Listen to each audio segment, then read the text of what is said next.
Yeah, that body's a blessing, girl. I ain't tryna pressure her, but she messed with the temperature. Heart wrote the song, but I am the messenger. Salut à tous, c'est BeLife et bienvenue sur ma chaîne. Tout d'abord, je vais vous faire une petite présentation de la chaîne. Je suis une youtubeuse qui va toucher un peu à tout. C'est-à-dire que je peux vous faire des tutos make-up, comme des story time ou même des vidéos back to school. Je laisserai mes abonnés en décider. Bon, maintenant, on va passer aux choses sérieuses. On va parler des ongles. Je sais que beaucoup de personnes se trouvent dans la même situation. Vous avez les ongles fragiles, cassants ou mous. Je suis heureuse de vous annoncer que j'ai la solution à vos problèmes. Alors, je vais faire une toute petite historique de mes ongles à moi. Alors, au début, je me rangeais les ongles. C'est-à-dire que même quand ils étaient hyper courts, je les rangeais quand même. Je sais que ceux qui se rangent les ongles sont sûrement de cette situation. Et donc, j'ai eu un déclic. Et ce déclic a été que ma soeur avait des ongles magnifiques et longs. Donc, j'ai voulu avoir les ongles comme elle. Donc, alors, comment est-ce que j'ai fait pour arrêter de les ranger? Alors, qu'est-ce que j'ai fait? C'est que j'ai commencé à me mettre du vernis. Alors là, je sais qu'il y a certaines personnes qui se mettent du vernis, mais qui arrivent quand même à se ranger les ongles. Alors, je suis désolée de vous dire que bon, je n'ai pas vraiment de solution à ça. Parce que là, j'ai parlé de mes expériences personnelles. Alors du coup, quand j'ai commencé à me mettre du vernis, je me rangeais plus les ongles vu que c'était pas très bon. Donc à partir de ce moment-là, c'était quand même dur de me les faire pousser parce que vous savez que quand vous les rangez pendant un certain moment, à un moment donné, ils ont du mal à pousser, ils se dédoublent et tout ça. Donc ça m'a pris plusieurs mois et lorsque j'avais 16 ans, mes ongles ont commencé vraiment à pousser, à être forts et tout. Sauf que récemment, alors déjà, je vais vous dire un truc, j'ai un gros problème. C'est que quand il y a un de mes ongles qui se casse, je les coupe tous. Je ne sais pas pourquoi, c'est comme ça, je ne pourrais pas vous expliquer.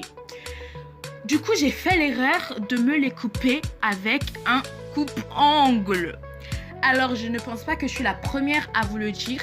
Il ne faut absolument pas faire l'erreur de vous couper les ongles avec un coupe-ongle. C'est vraiment la chose à ne pas faire. Vraiment, si vous voulez avoir les ongles qui se dédoublent tout mou et tout, allez-y, coupez-vous les ongles avec un coupe-ongle. Mais sinon, non.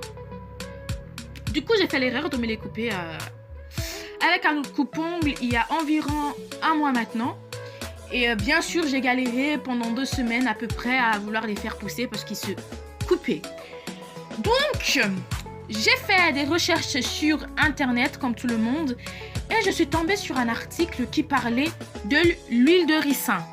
Vous savez c'est quoi l'huile de ricin? Cette huile magique qui vous fait pousser les ongles, qui vous fait avoir des cheveux magnifiques. Enfin, vous savez sûrement ce que c'est.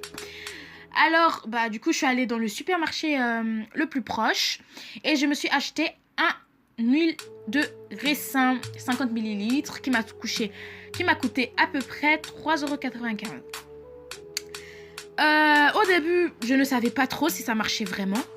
Et là, je vais vous dire que ça va faire à peu près 2 semaines que je m'applique de l'huile de ricin quotidiennement sur mes ongles. Et vous allez halluciner du résultat. L'huile de ricin marche. Franchement, je vous conseille ça. Et ensuite, mon autre conseil, c'est lorsque vous avez envie de vous couper les ongles. Alors, limez-vous les ongles tout simplement. Je sais que ça prend du temps, que c'est pas vraiment très pratique parfois. Mais il faut vraiment prendre le temps de se limer les ongles au lieu de les couper. Je ne suis pas scientifique, je ne pourrais pas vous expliquer le pourquoi du comment. Mais selon mes expériences personnelles, c'est mieux de se limer les ongles que de se les couper. Et ensuite, qu'est-ce que je fais à mes ongles en ce moment? C'est que je sais pas pourquoi, je ne sais pas pourquoi, mais je n'ai pas envie de me mettre du vernis coloré. Donc j'ai opté pour les vernis transparents qu'on peut utiliser comme top coat. Du coup j'utilise ça et franchement c'est mieux, mais genre c'est psychologique. C'est psychologique, je préfère me mettre du vernis transparent que du vernis coloré. Donc voilà, vous avez assez attendu je pense. Je vous présente mes ongles. Tada! Franchement, dites-vous que là, c'est que 2 semaines. C'est 2 semaines de laisser pousser là. Enfin, un peu moins de 2 semaines même, parce que j'ai commencé lundi de la semaine dernière. Et aujourd'hui, bah, on est vendredi. Bon, on va dire 2 semaines. Donc voilà, franchement, c'est hallucinant. Moi, j'hallucine parce que mes ongles ne poussent pas aussi vite en temps normal. Et ils sont blancs, ils sont vraiment forts aussi. Et franchement, vous savez ce que je vais faire? C'est que je vais vous laisser suivre l'évolution de mes ongles. C'est-à-dire que dans un mois, je vais vous poster une autre photo de mes ongles. Alors, et là, vous allez voir par vous-même que l'huile de ricin marche. Maintenant, c'est vrai que j'ai d'autres astuces. Mais je vais vous laisser me dire si vous voulez les voir ou pas. Parce que je vais pas tout vous balancer d'un coup. Hein. Donc, je vous laisse un peu me proposer ce que vous voulez. Donc, merci d'avoir regardé cette vidéo jusqu'au bout. Et laissez-moi vos avis en commentaire parce que ça m'intéresse énormément. Et si la vidéo vous a plu, bah, laissez-moi un pouce bleu. Et surtout, abonnez-vous à ma chaîne pour pouvoir suivre l'évolution de mes ongles tout simplement. Et surtout, me proposer d'autres types de vidéos si vous avez des idées. Car comme j'ai dit plus tôt, je peux faire de tout. Donc, merci à tous et à la prochaine. Bisous!